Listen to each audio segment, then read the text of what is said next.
partnership from Bearex. We have CEO Tom Jurasek and COO Andrew Gissal. Good morning.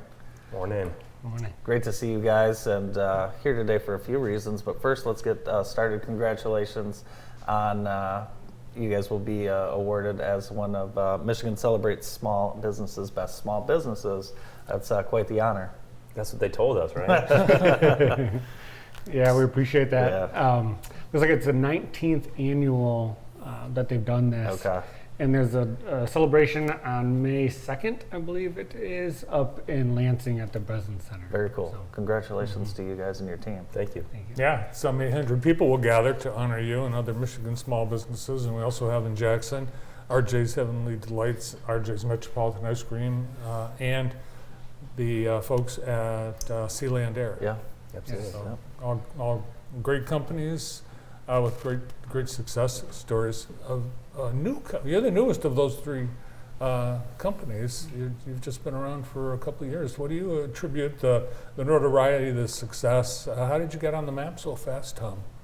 I think what we did was network, right? So there's a group of within the state, I'd say, companies, nonprofit, accelerators, incubators, things like that. So we got involved from the very beginning. We said, let's go to their conferences, let's go to their happy hours, whatever it is, and we sat through most of them, didn't know anyone, and then over time they said, hey, we've seen you here, who are you? And we just introduced ourselves, and we created a relationship. So that's kind of the key to business, right? Relationships. Yeah. So that's what we focused on little by little, and then over time I think we showed up enough, they had to pay attention to us. Yeah.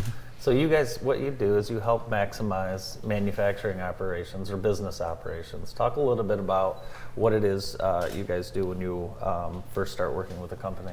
Yeah, absolutely. So if we take manufacturing for an example, we'll go in and we look at their operations and what data are they collecting today and what information are they missing as far as their production information.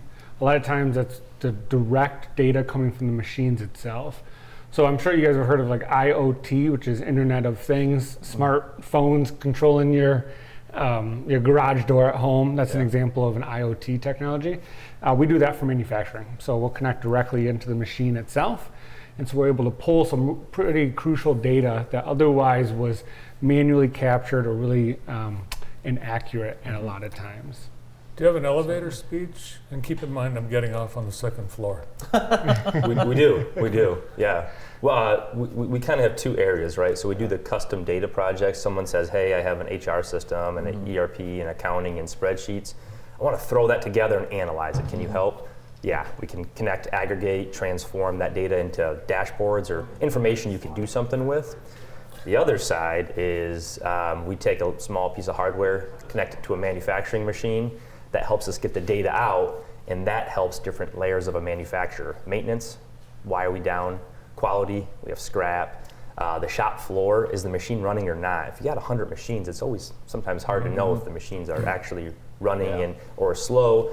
And then there's other different things that we can get with that data. So those are kind of the two sides of the house from a double elevator speech. And you guys have developed your own products, and something new is what we're looking at on the screen right now is Shop Pulse.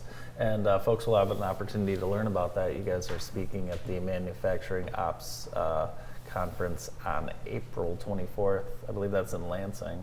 What is Shop Pulse, Tom? Or Andrew? Yeah. So that second half of what Tom was talking about, it's a productized version of our ability to go in and provide that information directly off of the machines in the manufacturing shop. So you guys hook right up to these machines, and is that something that's been done data-wise before? I mean, talk a little bit about that process and kind of what makes it different for what you guys are doing. The first players in this space really started in 2016, but they didn't really do a lot until about 2019. So it's not a very old technology. You can get some of these automation companies that go in and reprogram the PLCs, and they're more controls engineers. They're more doing that. They don't think as much about what data's coming out. How do we show it? Is it actionable? And is it aesthetically pleasing? So those are a couple of things that we look at. We take our data side, and then now we say, well, we'll just go get the machine data. It's just another data source to us. It's not the data source. It's just one of many. So it's something newer in the last year for us, but it's not necessarily new, but it is in the last couple of years overall throughout from when you're seeing that. So the more adoption rate. It's hard.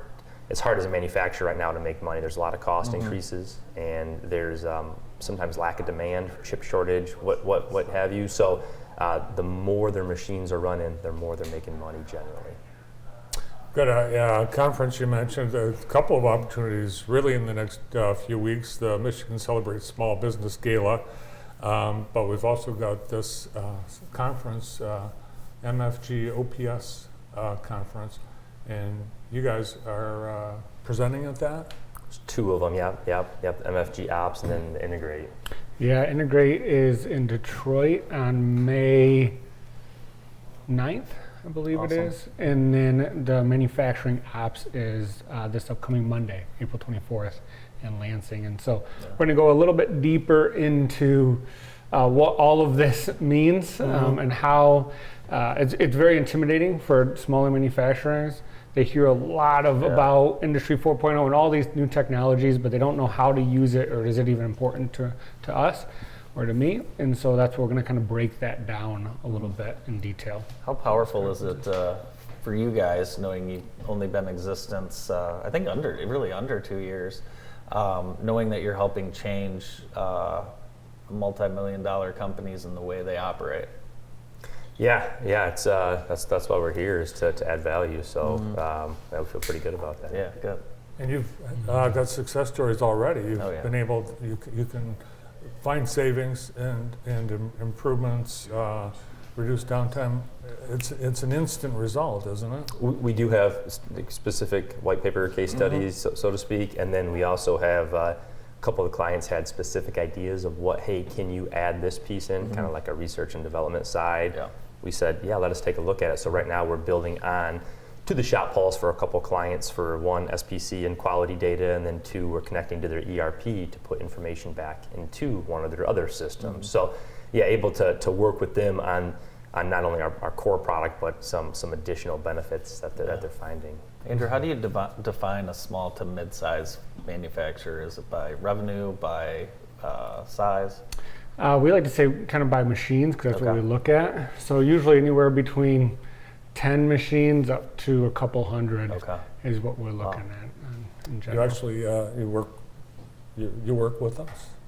You've got some projects you're working on here at JTV. Absolutely. So those two sides, right? One a little bit more manufacturing focused. The other really any type of business that has data that's looking at a better way to organize it and understand it and have different workflows. So Well, congratulations again on receiving this award. And one more time, if people would like to see you guys, there's opportunities. The next one coming up on Monday, and that will be in Lansing. I'm sure you guys have some plans to be around local. I know you're working with JAMA.